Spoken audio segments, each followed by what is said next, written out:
तो this is a myth and fact section, जिसके अंदर मैं आपको कुछ क्यूज़ दूंगी, मैं कुछ बातें बोलूँगी और आपको बताना है कि क्या वो मिथ है या फैक्ट है, ठीक है। तो सबसे पहले क्या न्यूबॉर्न बच्चों के लिए शहद टॉक्सिक है? इसको मिथ या फैक्ट इस तरह डायरेक्ट नहीं कह सकते, बट ये कह सकता हूँ कि पहले 6 महीने, इनफैक्ट पहले 1 साल में हम लोग हनी रिकमेंड नहीं करते हैं बच्चों में।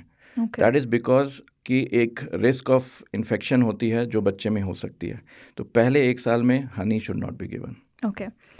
क्या न्यूबॉर्न बच्चों को रोज़ नहलाना चाहिए?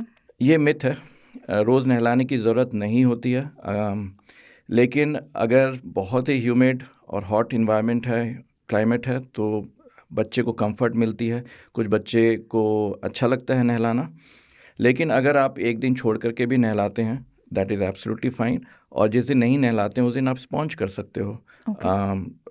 तो उसमें भी उसके पसीने वगैरह वॉश आउट हो जाते हैं और बच्चा कंफर्टेबल हो जाता है। अच्छा, अगर जैसे बच्चा है वो रो रहा है तो बहुत से लोग कहते हैं कि इसको रोने देते हैं, इससे इसके शरीर की एक्सरसाइज भी हो रही है, तो whether is it a myth और a fact?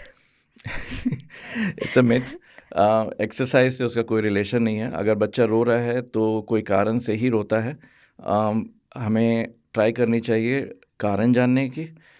Most of the time hunger होती है, या कभी कभी बोर्डम होती है, जिसमें कि बच्चे को जस्ट कोई बातें करे, उससे थोड़ा सा गोदी में ले ले, इतना ही वो चाहते हैं। और कभी कभी उन्हें कॉलिक की प्रॉब्लम आती है, जैसे अंदर आंतों में गैस अटकना, जिसको हम कॉलिक कहते हैं। उसमें बच्चे बहुत ज़ोर से रोते हैं और कंफर्ट नहीं होता है उनको बाय एनी मीन्स।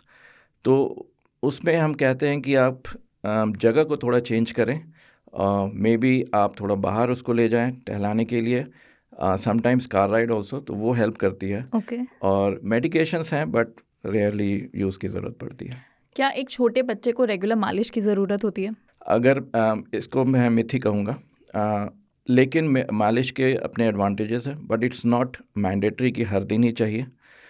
मालिश करने से यस ब्लड सर्कुलेशन बेटर होती है, बच्चे को फील गुड फैक्टर आती है, और थोड़े बहुत एविडेंस कहीं हैं कि कहीं आपको लिखा हुआ दिखेगा कि इम्यूनिटी बेटर होती है। It's not like that.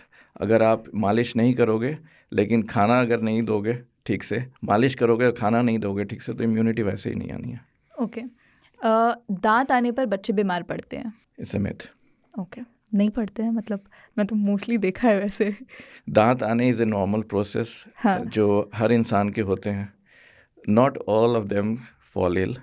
Yes, there are certain percentage जहाँ पे कि हम कहते हैं टीदिंग के कारण कभी कभी थोड़े बहुत फीवर, कभी लूज मोशंस, ये हो सकते हैं। हो सकते हैं इसका मतलब नहीं कि होते ही हैं। हम लोग जैसे बड़े हुए हैं तो हमारी नानी दादी ने बचपन से हमेशा यही बात बताई है कि अच्छा ये बीमार पड़ रहा है या पड़ रही है ना, तो क्योंकि दांत आ रहे हैं इसलिए हो रहा है, लूज मोशन हो रहे हैं दांत आने के कारण हो रहे हैं।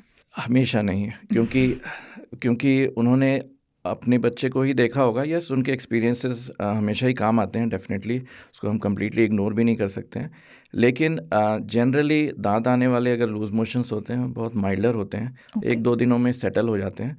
लेकिन अगर ये काफ़ी ज़्यादा हो रहे हैं और फीवर काफ़ी हाई है, तो डॉक्टर से ज़रूर सलाह करें, क्योंकि अब हम लोगों ने भी देखा है कि बहुत तरह के डिफरेंट बीमारियां हैं, जिनको अगर हम टाइमली आइडेंटिफाई कर लेते हैं और टाइमली अगर हम रिकमेंडेशंस कहते हैं करते हैं, तो उसके रिजल्ट्स अलग होते हैं, रैदर देन कि हम उस पर बैठे रहें और फिर सीवियर एंड सीरियस होने का वेट करें। ओके। बच्चे को बर्पिंग के लिए बैक रैप की ज़रूरत होती है? बर्पिंग के लिए अच्छा, ये फैक्ट्स एंड मिथ्स का आप पूछ रहे हो। It's a myth. Is it? Okay. इसको 2 तरीके से हम बर्पिंग कर सकते हैं। इसको 2 तरीके से बर्पिंग कर सकते हैं। एक शोल्डर पे रख के कर सकते हैं। यस, उसको आइडिया ये है बर्पिंग का कि जब बच्चे फीड लेते हैं तो साथ में गैस भी लेते हैं, राइट? फीड के साथ हवा भी अंदर जाती है। क्योंकि अगर आप खुद को इमेजिन करो, जब आप बहुत फास्ट खाना खाते हो तो उसके बाद डकार आती है, क्योंकि फास्ट खाने में आप हवा भी गल्प कर लेते हो। सेम विथ बेबीज़, जो बच्चे थोड़ा फास्ट फीड करते हैं या बॉटल से फीड करते हैं, बहुत ज़्यादा एयर भी अपने पेट के अंदर लेते हैं। अब ये पेट के अंदर एयर जाती है तो एयर की टेंडेंसी होती है ऊपर जाना, ठीक है? तो हम बच्चे को ऐसे स्ट्रेट रखते हैं और कंधे पे रखते हैं और हल्का हल्का उसे टैप करते हैं और प्रेस करके ऊपर से नीचे तक वो करते हैं ताकि हवा की मूवमेंट ऊपर की तरफ आए और वो बर्प ले ले। ओके। राइट। और ये हवा जब नहीं पूरी निकलती है और फिर वो नीचे जाती है, नीचे जाकर कभी कभी वो अटकती है जिसमें कि वो कॉलिक वाली पेन आती है, और जैसे वो डिस्पर्स होती है तो कॉलिक पेन ठीक हो जाती है। दूसरा तरीका बेबीज़ को बर्प कराने का वो बैठा करके भी है। अगर बेबी को आप बैठा दो विथ सपोर्ट और पीठ को अगेन आप टैप करो, फंडामेंटल इज सेम कि आप बेबी को ये जो ट्रंक है उसको आप स्ट्रेट रख रहे हो ताकि हवा ऊपर की तरफ जाए। ओके।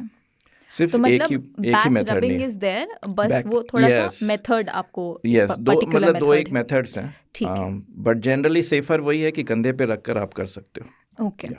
अच्छा, ये आपको थोड़ा मतलब काफ़ी इंटरेस्टिंग लग सकता है। ये मेरे साथी है, हमारे साथ काम करते हैं, उन्होंने मुझे बताया कि उनके यहाँ पर ये कहा जाता है कि अगर बच्चा बोल नहीं रहा है तो उसको चिड़िया का जूठा पानी पिला दिया जाए।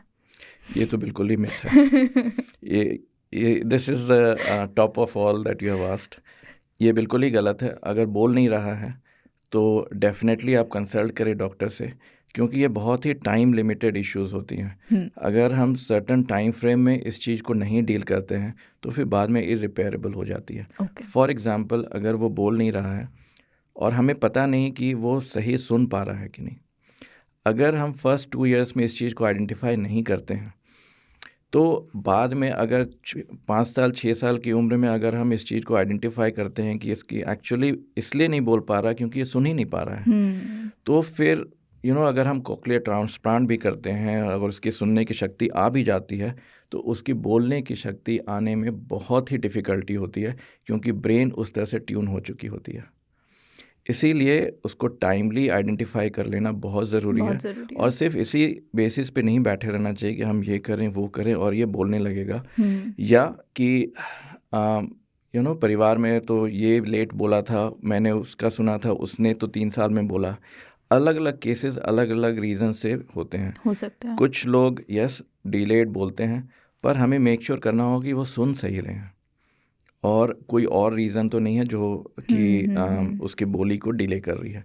तो I think doctors advices and doctors consultation who nose about this condition या दीज सिचुएशंस कर लेनी चाहिए टाइमली। और अगर वो रीअश्योर करें कि हाँ ठीक है वेट कर सकते हैं, then that is different thing. Okay. एक लास्ट हमारा myth and fact, premature बच्चे हमेशा बीमार रहते हैं। ये मिथ है। Premature babies, yes this is a fact कि उनकी इम्यूनिटी कम होती है, और as like any other baby, क्योंकि वो समय से पहले आ जाते हैं और उनकी इम्यूनिटी एक्चुअली डेवलप नहीं होती है, पर वो उसी सिचुएशन में होते हैं जैसे कि कोई और बेबी जो टर्म में आता है। तो हमें भी उन बेबीज़ का उसी तरह से केयर करना है, उसी तरह से उनको पालना है और न्यूट्रिशन प्रोवाइड करनी है, और धीरे धीरे करके वो बिल्डअप कर लेते हैं।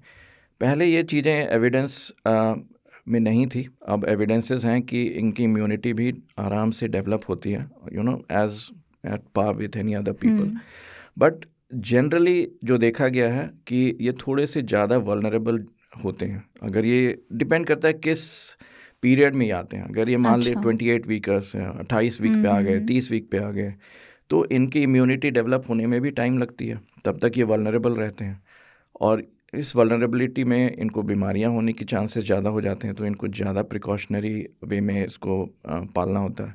इनकी टेम्परेचर मेटाबॉलिज्म बिल्कुल ऊपर नीचे होती है, तो इनको अच्छे से कवर करके रखनी होती है। तो ये सारे प्रिकॉशंस लेकर चलें, तो बाद में after certain period of time फिर ये इनकी immunity is at par with anyone else.